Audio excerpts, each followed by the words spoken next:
Oras ng pagbabago.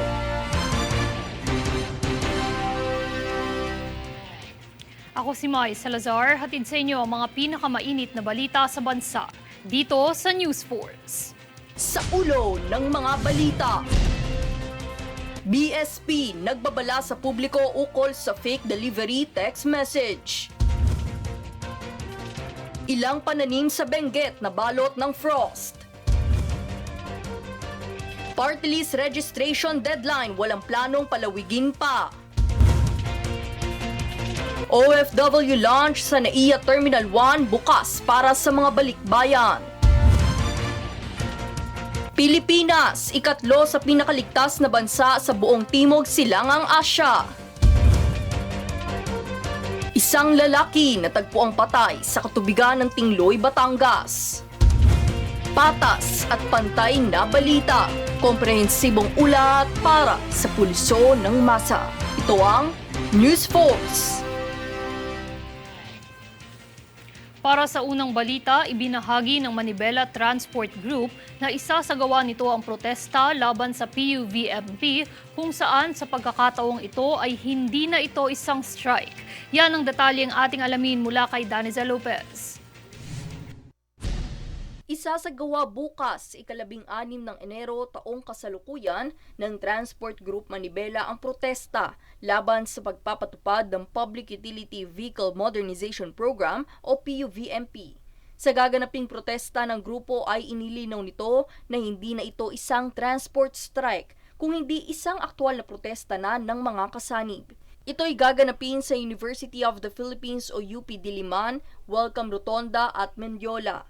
Paglalaban ng grupo, rehabilitasyon at hindi importasyon ang dapat na gawin ng gobyerno kung saan hangarin nito na ibalik ang prangkisa at kabuhayan ng mga apektado. Matatandaang mayroon na lamang natitirang araw ang mga hindi nag-consolidate sa PUVMP na bumiyahe hanggang katapusan ng Enero. Danizel Lopez nag-uulat para sa One Media Network. Sa ibang anggulo, tuloy pa rin ang regular na operasyon ng Metropolitan Manila Development Authority o MMDA sa mga sasakyan na naaapektuhan ng kalusugan ng tao at hangin sa kapaligiran dahil sa itim na usok na binubuga nito. Sa operasyon ay isinasagawa ang roadside smoke emission test para matukoy ang dami at kapal ng usok ng mga sasakyan. Sa Republic Act 8749 o kilala bilang Philippine Clean Air Act of 1999 ay hindi nararapat na bumiyahe ang mga sasakyan na mayroong itim na usok dahil sa hindi nito magandang epekto sa hangin.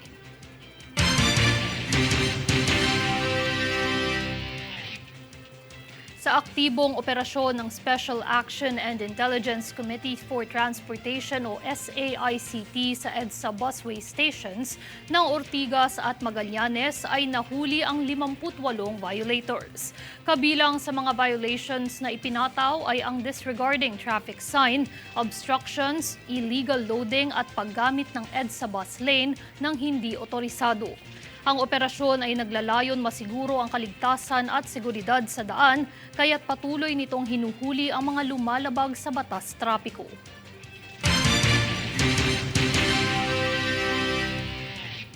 Samantala, paalala sa mga phone users, nagbabala ang Bangko Sentral ng Pilipinas ukol sa mga kumakalat na fake delivery text message.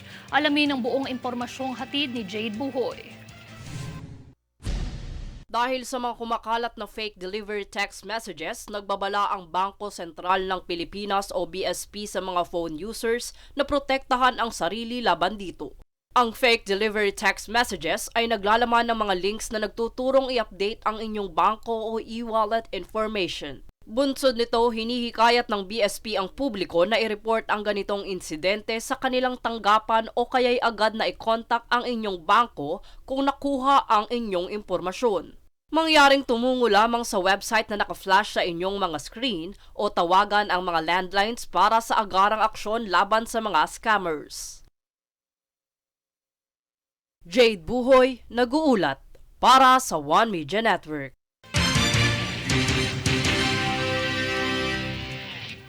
Muling inanunsyo ng Department of Agriculture o DA ang pagbubukas sa Kamaynilaan ng Kadiwa Stores sa merkado ngayong 15 hanggang 21 ng Enero.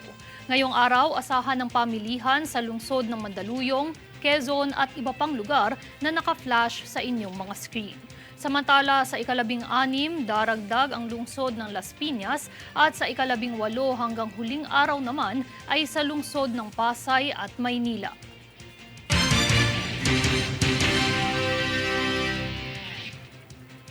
Nabalot ng andap o frost ang ilang gulayan sa Atok, Benguet matapos ang naitalang pagbaba ng temperatura na umabot sa 8 degrees Celsius kamakailan.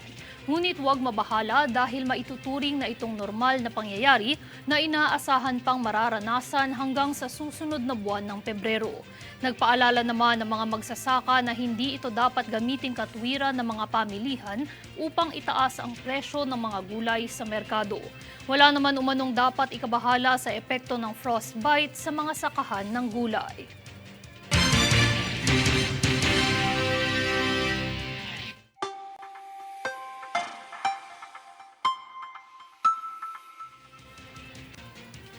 Sa ating ulat panahon, bumaba sa 12.8 degrees Celsius ang temperatura sa Baguio City kahapon, gayon din ang Kamaynilaan na nakapagtala ng pinakamalamig na temperaturang umabot sa 20.2 degrees Celsius. Ito na umano ang pinakamalamig na temperaturang naitala sa parehong lugar kung saan inaasahang magpapatuloy sa mga susunod na araw. Samantala, kasalukuyang nananaig pa rin ang epekto ng shear line sa eastern section ng Visayas at Mindanao. Gayon din ang amihan na nararamdaman sa Luzon at natitirang bahagi ng Visayas.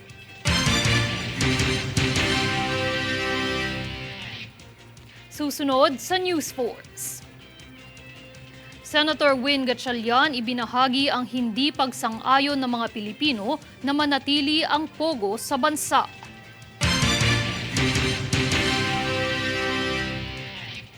Congressman Erwin Tulfo sinusulong ang pagbibigay trabaho sa mga retiradong uniformed personnel.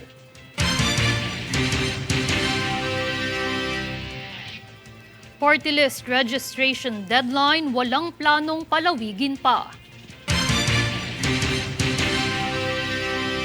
Manatiling nakatutok para sa higit pang mga balita sa pagbabalik ng News Force.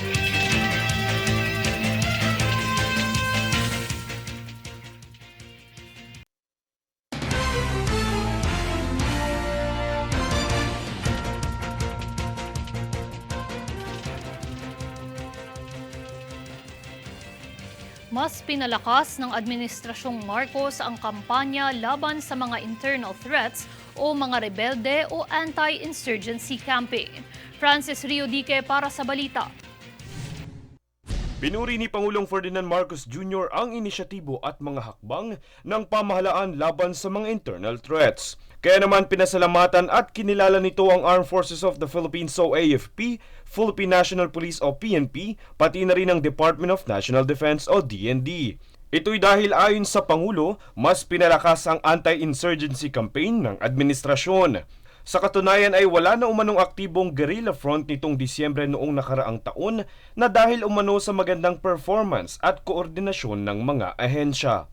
Ayon sa Pangulo, as of December 2023 ay na-neutralize ng administrasyon ang 1,399 na miyembro ng komunista at local terrorist groups.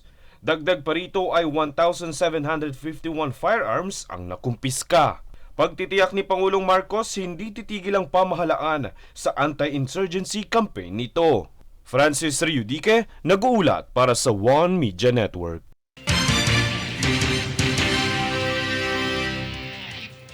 Sa ibang usapin, ibinahagi ni Senador Win Gatchalian ang resulta sa survey ng Pulse Asia kung saan hindi sang-ayon ng mga Pilipino sa operasyon ng Pogo sa bansa. Yan ang balitang hatid ni Daniza Lopez. Inihayag ni Senator Win Gatchalian na hindi pabor ang mga Pilipino sa operasyon ng Philippine Offshore Gaming Operators o POGO sa bansa. Ito'y matapos isagawa ng Pulse Asia Research Inc. ang survey na nagre-resulta sa pagkakaroon ng mas malaking bilang ng mga hindi sang-ayon. Base sa sagot ng mga respondents, ang hindi pagpayag nito ay sa kadahilanan ng pagtaas ng kaso sa mga krimen na siyang sangkot ang mga Chinese national. Issue sa buwis ng mga operator ng Pogo, hindi magandang imahe ng pagsusugal sa Islam at iba pa. Pahayag ni Gatchalian, ang resulta ay nagsisilbing ebidensya na hindi maganda ang naidulot ng Pogo dahil marami rito ang sumusuporta sa pagbubuwag ng operasyon sa bansa. Nais si Gatchalian na wakasin na ang operasyon ng mga Pogo sa bansa dahil sa transnational crimes na dulot ito at pagbaba ng ekonomiya.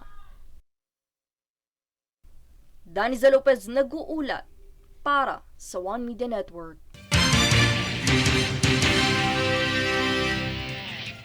Sa ibang balita pa, isinusulong ni Congressman Erwin Tulfo ang pagiging prioridad ng pagbibigay ng trabaho sa mga retiradong uniformed personnel. Para sa detalye, narito si Francis Riodique. Tanda ng pagkilala at pasasalamat sa serbisyo sa taong bayan. Ito ang dahilan na ipinahayag ni ACT-CIS Representative Erwin Tulfo sa kanyang pagsusulong ng pagbibigay prioridad na magkaroon ng trabaho ang mga retired uniformed personnel. Ayon kay Tulfo, hindi umano matatawaran ang mga sakripisyong ibinigay ng mga sundalo upang matiyak na walang banta ng mga terorismo sa mga kanayunan. Kinilala din ni Tulfo ang mga pulis sa pagtitiyak nito ng kapayapaan at kaayusan sa bawat komunidad. Base sa inihaing batas ni Congressman Tulfo, nararapat umanong bigyan ng mga ehensya o kumpanya ng trabaho ang mga retired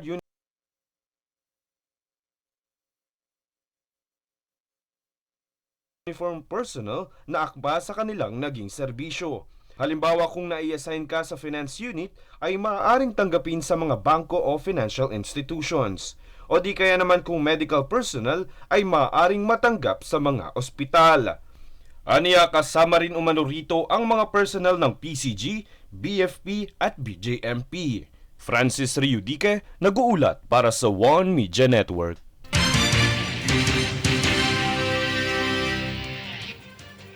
Hindi binabalak ng COMELEC na i-extend ang deadline para sa mga party list groups na nais maghain ng kanilang manifestation of intent upang makalahok sa 2025 elections. Ito ay bilang mga nananawagan na palawigin pa ito. Ngunit wika ni COMELEC Chairman George Garcia, kung marami ang nakapagsumite sa tamang oras, bakit hindi kinaya ng iba? Sa tala, nasa 106 na organisasyon lamang ang nakapagrehistro sa itinalagang deadline nito noong ika-29 ng Disyembre noong nakaraang taon.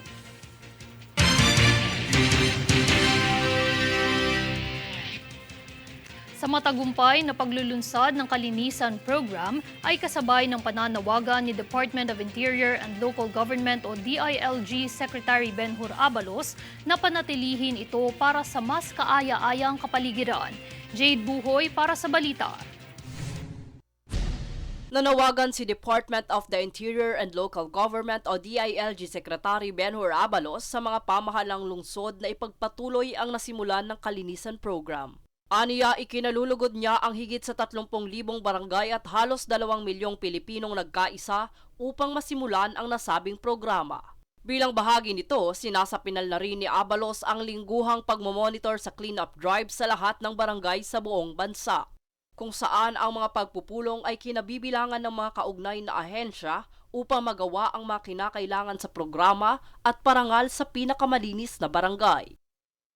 Jade Buhoy, nag-uulat para sa One Media Network.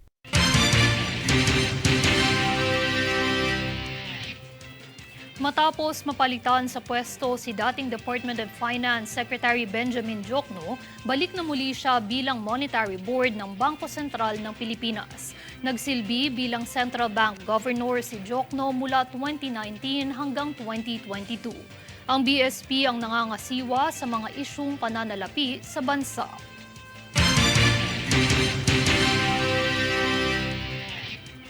Magandang balita, maaari nang manatili ang mga kababayan nating balikbayan o OFWs ng 24 oras sa OFW Lounge sa Ninoy Aquino International Airport o NAIA Terminal 1. Libre ang kanilang pananatili rito, alinsunod ito sa direktiba ni Pangulong Bongbong Marcos kung saan maaari silang magpahinga o maghintay para sa kanilang mga flights. Inaasahang madaragdagan pa ang OFW's VIP lounge na katulad nito sa iba pang international airports sa Manila, Clark, Cebu at Davao.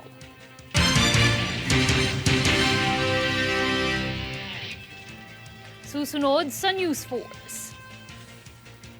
PCG nakilahok sa isinagawang river cleanup project sa Pasig River. Pilipinas, ikatlo sa pinakaligtas na bansa sa buong Timog Silangang Asya.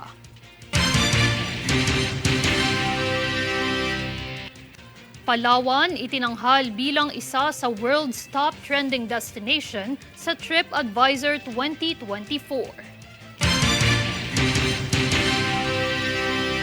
Manatiling nakatutok para sa higit pang mga balita sa pagbabalik ng News Force.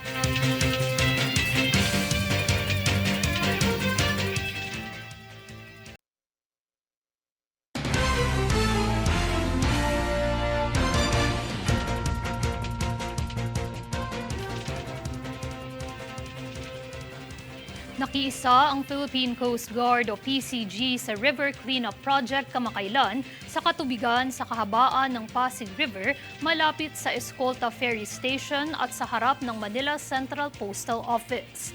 Ang mga kalahok na unit at organisasyon ay nakakuha ng nasa kabuuang 130 sako ng silt at solid waste mula sa ilog. Sa nasabing kaganapan, layunin ng mga ahensya ng gobyerno at mga stakeholder ang pagpapanumbalik at pangangalaga sa kalusugan ng Ilog Pasig.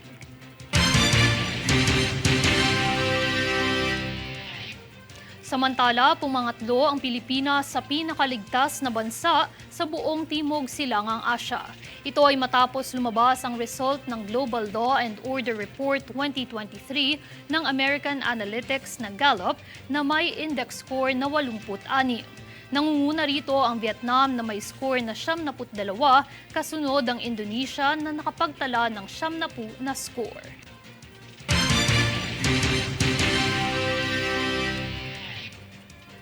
Love the Philippines. Muli na namang nakakuha ng isa pang prestihiyosong parangal ang Palawan at sa pagkakataong ito bilang isa sa world's trending destination para sa 2024 TripAdvisor, ang world's largest travel site para sa travel deals at reviews. Ang parangal na ito ng Palawan ay kasama ng mga sikat na destinasyon sa buong mundo, kabilang ang Tokyo sa Japan, Seoul sa South Korea, Halong Bay at Sapa sa Vietnam, Bogota sa Colombia, Pattaya sa Thailand, Casablanca sa Morocco at Taipei sa Taiwan.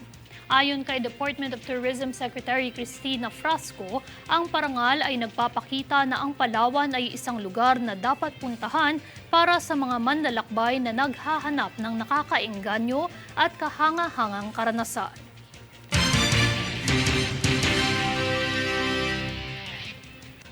Isang malungkot na balita, nitong kamakailan lang ay na-recover ng Philippine Coast Guard o PCG ang isang walang buhay na bangkay na nakitang lumulutang sa layong 2.69 nautical miles hilagang silangan ng barangay Gamaw, Tingloy, Batangas. Inalerto ng Vessel Traffic Management System ang Coast Guard Station Batangas na may natanggap itong tawag mula sa MV Maria Zenaida ng Montenegro Shipping Lines Incorporated. Iniulat ng nasabing vessel na natuklasan nito ang isang naaagnas na katawan ng lalaki sa isang orange na Tour de Infanta shirt, olive green na shorts at isang itim na sinturon. Ayon sa mga paunang detalye, ang individual ay tinatayang nasa 25 hanggang 30 anyos na may katamtamang pangangatawan at 5'7" ang taas.